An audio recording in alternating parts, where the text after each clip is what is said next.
ThinkGeek has announced that there is now an inflatable, life-size Jabba the Hutt that is used as the same technology as those awful lawn Santas. That's not technology.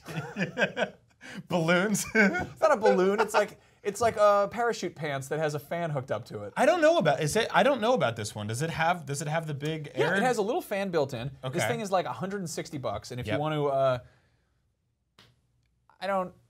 I mean, there's a lot of uses for it. I'm gonna have a Star Wars birthday party. I think I'm gonna try to get one of these for it. But I mean, if you really want to scare somebody, that's a pretty upsetting thing to walk in on. So I have this weird thing. There's definitely some sexual applications. Yeah, I think you could probably have some stuff on top of that if that's what you're into. Yeah.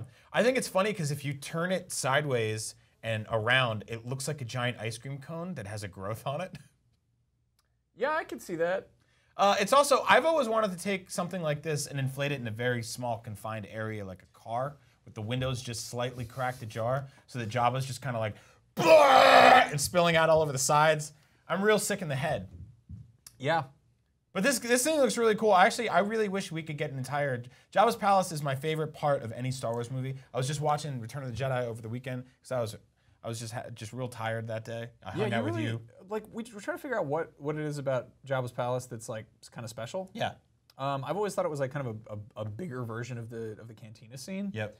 But I think the reality is the cantina scene is like a dive bar. Yeah. And Jabba's Palace is like a really, really rich guy's party that's just full of the worst people. Yeah, the cantina scene is basically just like, it's like an episode of Cheers that went a little weird. Or it's just like you go to like watch football on a Sunday at a sports bar and it's just a bunch of people being like, keep it down.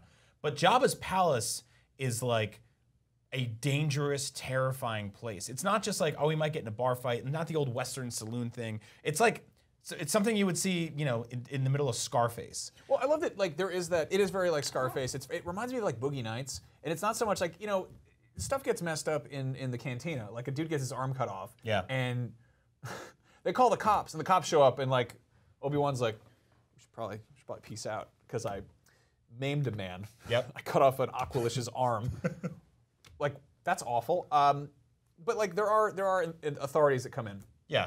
Jabba's Palace is like, he's got a house up in the hills, and like, they can make all the noise they want to make. Yeah, there's no cops up there. There's no cops. stormtroopers If cops show up, he's gonna be like, oh yeah, sorry officer, false alarm. We'll keep it down. Or like, stand right there. I'll sign your noise complaint, and then the trap door opens. No, and he's like, yo, you wanna come take a look at what we got going on here? It's fine. And then he's just like, just cover up the Rancor pit, hide the giant monster that we feed people. They have a hungover brunch on his boat. They're like, hey, let's go out on the yacht and have some mimosas and then kill people by throwing them into a hole. Which is like, that's why this is, I know Halloween's just around the corner, or Christmas, or whatever this sort of, see, he's not even like a seasonal monster. Like, that's the weird thing about him. Like, ThinkGeek's rolling him out for the holidays to put next to your Santa Claus and stuff like that. But in terms of characters you can put on your lawn, I mean, there are some weird ones, right? Like, Halloween rolls out, and people put the devil, and skulls, and Guy Fieri, and all sorts of monsters. But Jabba the Hutt is a slave owner that kills women using a human, like a living trash compactor. I bet you this fake Halloween rat that ThinkGeek will bust out a Wampa or Tauntaun for Christmas using the same technology. Oh, see, now a Wampa... Because you're gonna decorate your yard for snowy stuff. Jabba's like, whatever, he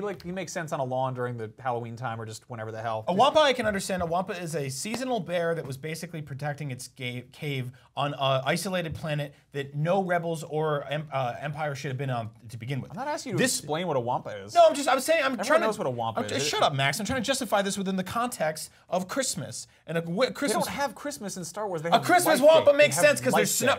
Okay, he doesn't make as much sense as a frog-eating drug dealer that kills women. You don't put that on your lawn, kids.